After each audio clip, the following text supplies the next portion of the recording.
Hey everybody, Ed Sager here, founder of TimeToThink.us, with more thought-provoking breakthroughs. Of course, breakthroughs are everywhere as we witness knowledge increasing at a very rapid rate. So shouldn't we expect the same with spiritual knowledge? As Christians, if we're listening, we're called to grow in our understanding about God, that is.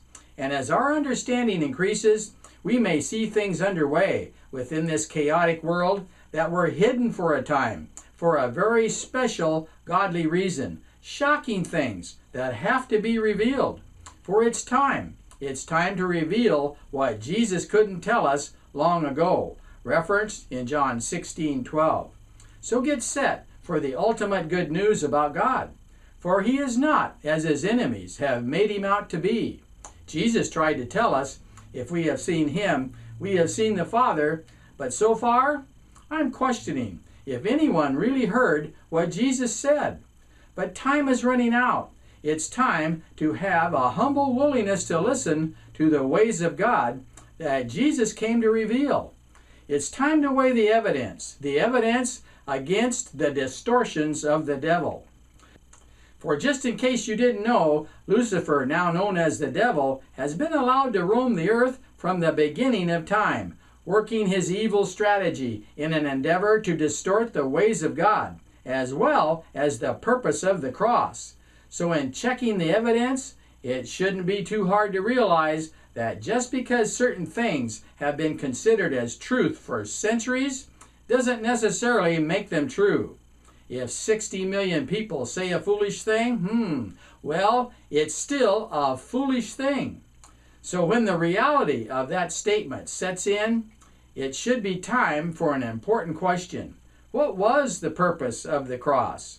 A question that's had biblical scholars submerged in mystical theories for centuries. Most will say they don't know how it works, but we must believe it by faith. And you may not want to hear this, but the purpose of the cross is sure to be one of the first things the devil would distort. And if you're alert, you'll soon discover his strategy has been wrapped in the finest of linen, lined with most holy sounding words, designed to draw on people's emotions to the point of causing spiritual blindness. You may also discover that most of us have been lured into believing that we're among the special chosen, that our way of belief is superior over others. But must we be reminded that the whole world will be led astray, just as Revelation 12 and 13 describe? But fear not, for God also allowed Eve to be deceived. And if you have the resilience to stay with me, you may discover that being deceived is part of God's teaching plan in securing the universe against evil for eternity. We should know that because God will never take away our free will choice, that his main concern for us is to be fortified against deception. So what better way to dupe-proof us than to have us experience being deceived in a very major way? For again, just in case you didn't know, we've been deceived about the main issue. For the main issue, the heavenly issue, is not over our behavior, but instead it's over the devil's distortion of God's character, accusing him of being exacting, vengeful, unforgiving, and severe. So just maybe it's time to realize that the devil has led us into following our emotions instead of godly principles, telling us to just believe things that make no sense. Instead of just believing in things, could it be time to check some evidence about how all heaven is pulling for us?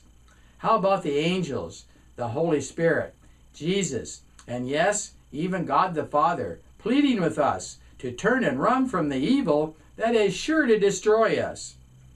We may think we know Jesus, but are we sure we know God the Father? And since John 17:3 states that knowing God is life eternal, shouldn't our main concern be to ask ourselves, are we sure we know God? God the Father, that is. So, if that's your concern, I invite you to investigate my first book, which is all about the ways of God, entitled, Are We Sure We Know God? Chapters 3 through 14 are listed in courtroom style. Weighing the evidence. Comparing the ways of God you won't want to miss. Proven to be very encouraging as well as thought-provoking.